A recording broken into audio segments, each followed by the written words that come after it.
The Beach FM Business Lunch Show, brought to you by placemakers Kapiti and Horowhenua. Together we're building New Zealand. Welcome back to Business Lunch on Beach FM with Damian, and it is a great pleasure of mine to welcome in our next guest. I don't know about you, but me, I am missing my coffee every day, and I've gone direct to the source from Kapiti Coffee Roasters. It's Corban Halcrow. G'day, mate. Good, Damian. How you doing? I'm very well, Corban. How are you holding up during this time? Yeah, happy to be in a wonderful country like ours and a wonderful region like ours too. Very lucky. Absolutely, we are very lucky. We've got a moat around us, and we're gonna beat this thing, mate. We are. Yeah, we are. I want to hear your story because it's a beautiful one, and I think people need to know, how did you become about with such love and passion for coffee? Yeah, travel is the short answer to that. Left home at 15, left school at 15, left the country at 19. Left that country that I was in, was Australia, at 21, 22, and started to really involve myself in Southeast Asia and Central Pacific areas like, Hawaii, Vanuatu, and that sort of stuff. My first touch on coffee actually was Central Asian, Southeast Asian, and coffee that was really not even in the marketplace, sort of a deal. And once I saw that there was an entire market over there that didn't even exist to my knowledge base, I started to walk in those doors, and that was my introduction point to interesting single origins or coffee at its origin point. Yeah, I was one of those kids that went to working young, and I really struggled to get out of bed and get to my job and coffee. And I was actually a smoker, a dirty cigarette smoker back then, when that was cool when we were kids. So for me, coffee was kind of just this absolute ceremony in my life. That being working young and all the rest of it, it was a real important moment in my day. So I had a really good coffee before I went away, just one or two really good coffees, and I just remember that experience. And when I had one over there that was just off the street raw, roasted like that, and actually it was better than especially a lot of the stock standard instant coffee, supermarket coffees, or any other sort of coffee I was getting that was not espresso made. It blew me away how simple these things were. So that's where my eyes opened up and where I really started to go, hey, I can't leave this alone. So it starts, some people, it starts with the technique, the grinding and everything. You've gone directly back to the bean.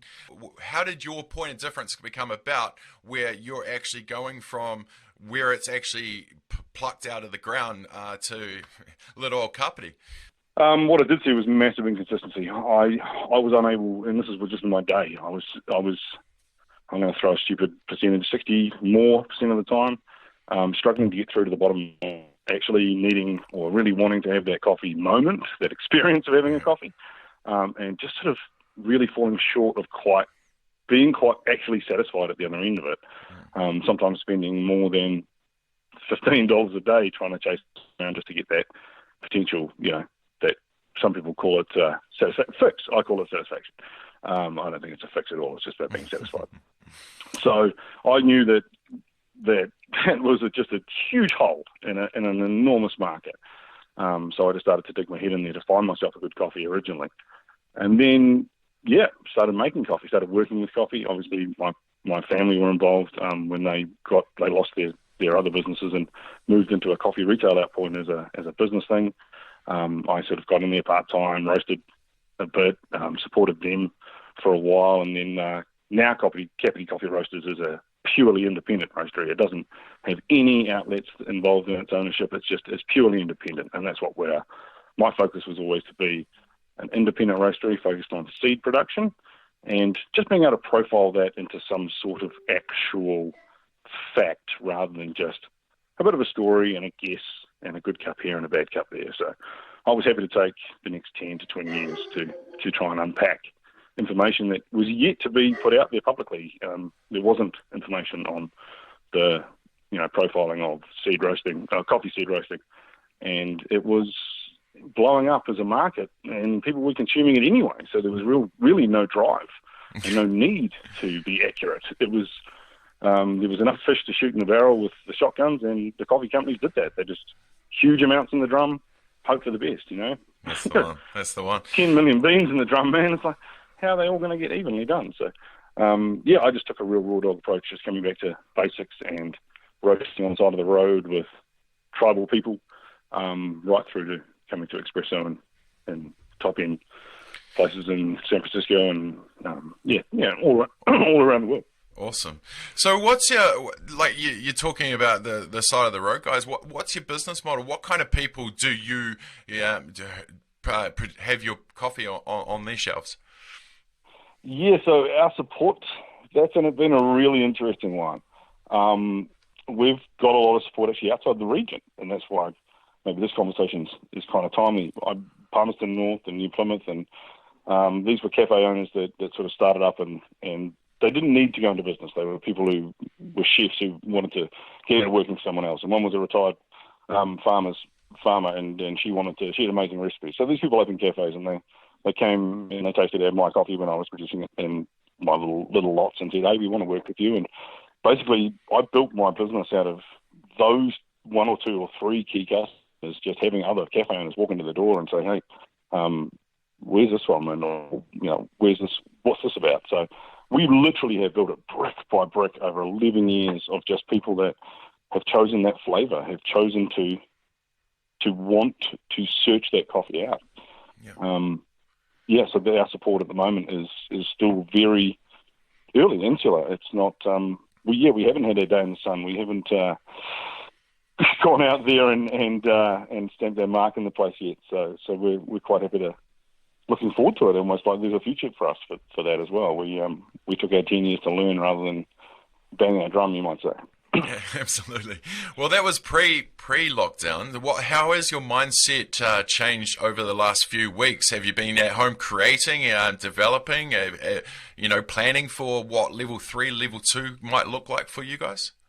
Well, we've definitely given the listeners a bit of an insight into us being friends. I have a lab here, and of course, I've been up to it deep in that, working on exactly that. What does coffee look like tomorrow? And we still have to wait for the consumer to signal back to the market what they're going to require yet. Mm-hmm. So as much as I'm working on some ideas, I am most certainly looking forward to getting an environment out there where I can get some actual feedback, some actual transactions happening, so I can see what sort of needs and what sort of new technology we could place in those places. But yes, of course, I'm up to the liquids.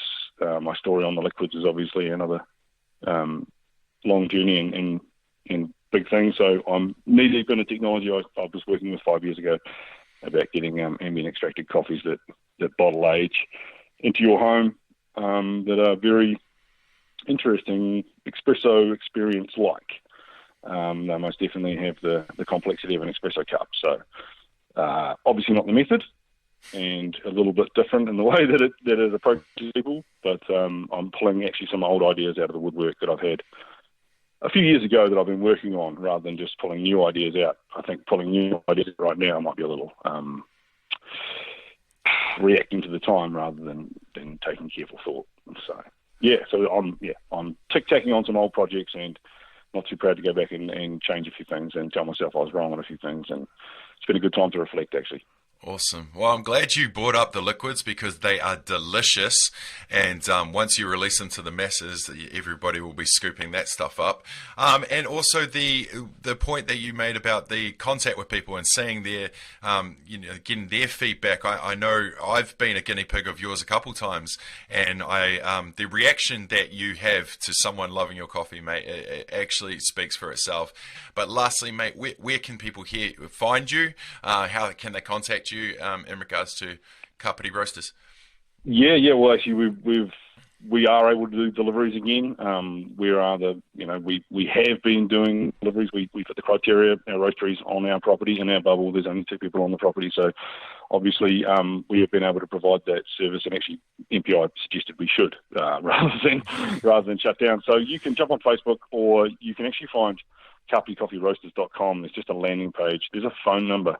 We're a local company out there, so just call us. Don't worry about going into a website. Let's talk about what you want.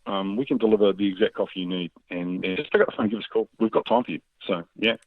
Absolutely. Well, Corban Halcrow from Kapiti Coffee Roasters, thank you for your time, my friend. Go well. We'll catch up soon. Pleasure, Damien. Thank you for having me on and letting me share my story. I deeply, deeply appreciate the fact that you and anyone else that listens takes the time.